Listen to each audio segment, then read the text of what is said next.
Breathing exercises don't work for high-functioning anxiety. Not because they're wrong, because they're aimed at the wrong level of the problem. And if you've already tried them, and they helped for a moment and then stopped, that's not a failure of effort. That's actually useful information about what's going on in your nervous system. The same is true for journaling, for positive self-talk, for meditation apps, gratitude lists, and most of what gets recommended when someone who loves you says, "Have you tried Just?" These tools aren't useless. They're just not built for what you're dealing with. And the difference between those two things is everything. Here's what happens after enough failed attempts. You stop blaming the tool. You start blaming yourself. Not dramatically. Not in a way you'd admit out loud. Just quietly, in the background, a conclusion starts to form. Maybe these things work for other people because other people are different. Maybe my version of this is too much. Maybe I've been doing this too long. Maybe I'm just not someone who gets to feel better. Anyone who's been in this knows that verdict doesn't announce itself. It just becomes the operating assumption. The reason you click on videos like this one, with one part of you open and another part already waiting to be disappointed, that verdict is what this video is actually here to address.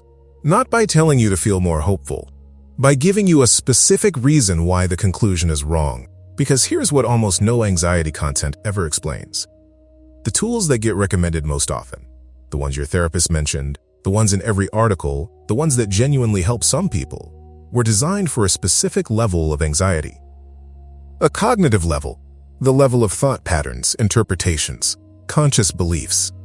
And high-functioning anxiety in many cases doesn't live there anymore. It lived there once, maybe, but it migrated down into the nervous system, into something older and faster and less interested in what the rational part of you has to say about it. That's not a metaphor. That's a description of what's actually happening. And it's the reason the tools keep not quite reaching it. Let's go through them, not to dismiss them, to be precise about what each one is actually doing and where it stops. Tool 1. Controlled breathing. Breathwork is real. The physiological mechanism is real. Slow, deliberate breathing activates the parasympathetic nervous system. It genuinely does signal the body toward calm. For acute anxiety, situational stress, a moment of overwhelm, it works. The problem is what happens when you try to use it on a nervous system that has been running in threat detection mode for months or years. You breathe. Your body calms slightly for a moment. The loop restarts 30 seconds later. And now there's a new layer, the frustration that even this didn't work. Controlled breathing addresses the symptom at the surface. It doesn't reach the learned pattern underneath. Tool 2. Journaling. Journaling is a cognitive tool. It externalizes thought, creates distance, sometimes reveals patterns. For people whose anxiety is primarily driven by unprocessed thinking, it can be genuinely effective. But for high-functioning anxiety, there's a specific problem. The people most likely to journal are also the people most likely to turn journaling into another form of analysis, another loop, written down this time. Another chance to re-examine the thought from 17 angles, another way for a mind that cannot stop to have somewhere to keep going. The tool isn't wrong, it's just not reaching the right level. For a nervous system pattern, writing about the pattern doesn't teach the nervous system anything new. Tool 3. Positive self-talk and cognitive reframing. This one is worth spending time on because it's the one that makes the most intuitive sense and causes the most confusion when it fails. The idea, if you change the thought, you change the feeling. Replace "something will go wrong" with "I can handle whatever happens." Sounds reasonable, has research behind it, in certain contexts. Here's the specific way it breaks down for this audience. You are almost certainly intelligent enough to generate the reframe and not believe it simultaneously. You can think, "I'm probably going to be fine," while your nervous system is running a full threat assessment that has nothing to do with what you think. Insight and regulation use different systems. Knowing the thought is distorted doesn't reach the part of the nervous system generating the distortion. That's not a willpower problem. That's anatomy. Tool 4. Meditation apps. Meditation, practiced seriously over time, does change nervous system patterns. The research on this is real. The apps are not serious practice over time. They're 10 minutes of guided audio aimed at a mind that is actively resistant to stillness. Not because you're doing it wrong, but because a nervous system in chronic threat detection experiences stillness as a signal to generate more noise. The moment the external stimulation stops, the internal stimulation starts. Anyone who's been in this knows the specific experience of lying in a guided meditation while the brain runs a completely separate, very loud parallel session. That's not failure. That's your nervous system doing exactly what it learned to do when things go quiet. Tool 5. Gratitude lists. This one is uncomfortable to address because the intention behind it is genuinely good. And for certain nervous system states, low-grade negativity, mild pessimism, situational mood dips, it helps. For chronic high-functioning anxiety, it often doesn't. Not because the things on the list aren't real, because the nervous system pattern that generates the anxiety isn't running on ingratitude. It's running on a learned threat detection response that operates independently of what you consciously believe or appreciate. You can be genuinely grateful and still have a nervous system that wakes you up at 3 a.m. with a full threat assessment of everything that could go wrong next Tuesday. The list doesn't reach that mechanism, so here's what's actually happening. All 5 of those tools are operating at the cognitive level. They're working with thoughts, interpreting them, reframing them, replacing them, creating distance from them. And that works when anxiety is primarily a thought problem. But research on nervous system conditioning consistently shows something that most anxiety advice quietly ignores. A pattern that started as a thought can become a body-level response that no longer needs the thought to trigger it. Your nervous system learned something. In specific circumstances, usually early, usually real, it learned that staying vigilant was safer than relaxing. That scanning for problems, preparing for everything, managing every possible outcome in advance, that was the adaptation. That was what worked. And at some point, that learning stopped being a response to specific thoughts about specific threats. It became the background hum, the setting the system runs on by default, which is why you can know with complete certainty that a worry is irrational and feel the worry anyway. The knowing is happening in your prefrontal cortex. The worry is happening in circuitry that existed before your capacity for rational thought. Sending a cognitive message to a somatic pattern is like sending an email to a system that doesn't have internet. It's not that the message is wrong, it's that it's not arriving. This is the thing that changes everything about how you understand what you've tried. The tools weren't wrong, you weren't doing them wrong. They were cognitive tools applied to a nervous system problem.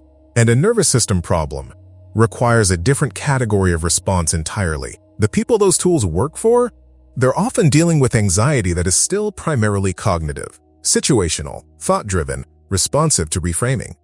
That's a real and valid experience of anxiety.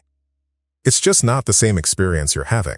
That's not a hierarchy. It's not that yours is worse. It's that it's different, and different requires different tools. If this is the frame that's been missing, if what you just heard is the first explanation that actually matches what you've experienced, there's a full mechanism-level course in the description called Why Nothing Has Worked.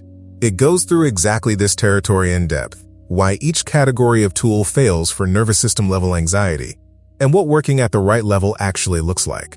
Not a new list. The missing framework. So what does a body-level tool look like? And why is it different from just doing breathwork more seriously? The distinction isn't the technique. It's the target.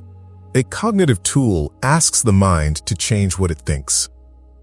A nervous system tool creates a new experience for the body to learn from. Here's one example. Somatic awareness. The practice of noticing physical sensation without immediately narrativizing it isn't asking you to think differently about the anxiety. It's asking the nervous system to have a different experience of it, to notice the tension in the chest as sensation, not as evidence of incoming danger. Over time, not in one session, over time, the nervous system starts to update its assessment. That's different work than reframing the thought. It's not faster, it's not easier, but it's aimed at the right level. Another example. Titrated exposure. Deliberately, briefly, entering a low-level version of the situation.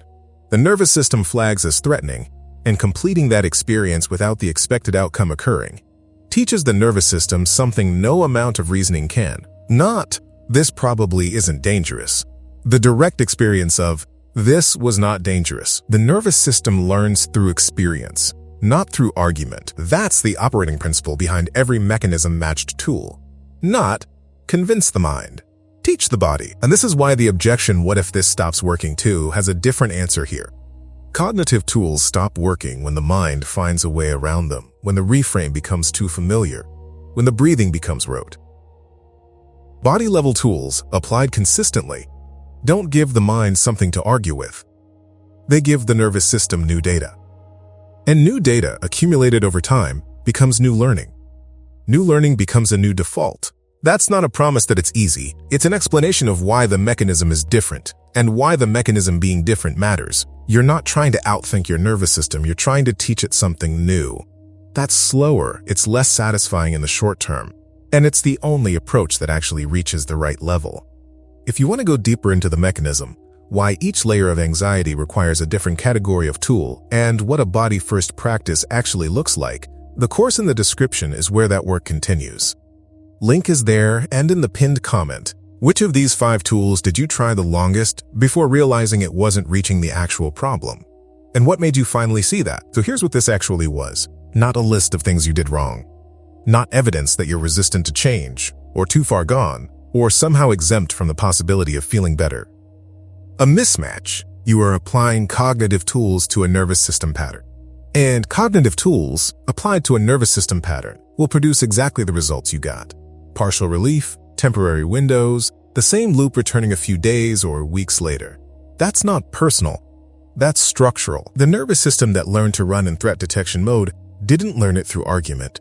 It learned it through experience, repeated over time, until the pattern became the default. Unlearning it works the same way, not through argument, not through insight, through repeated experience of the thing it believes is dangerous, turning out again and again to not be dangerous. That's slow. It's less linear than the progress you're used to making in other areas of your life. There will be days where it feels like nothing is shifting. Those days are almost always wrong. The nervous system doesn't change on a schedule you can monitor. It changes in ways you notice months later, when you realize you sat through that meeting without managing your heart rate, when you had the conversation without replaying it for 3 days afterward, when you woke up and the first thought wasn't a threat assessment. You won't see it coming. That's not failure. That's actually how this works. What changes today isn't the pattern. What changes today is the frame.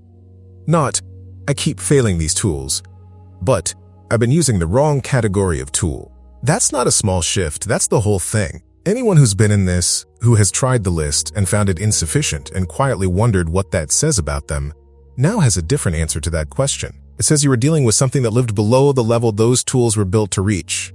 It says the tools failed, not you. That's not a consolation, that's the mechanism. And the mechanism is where the work actually begins.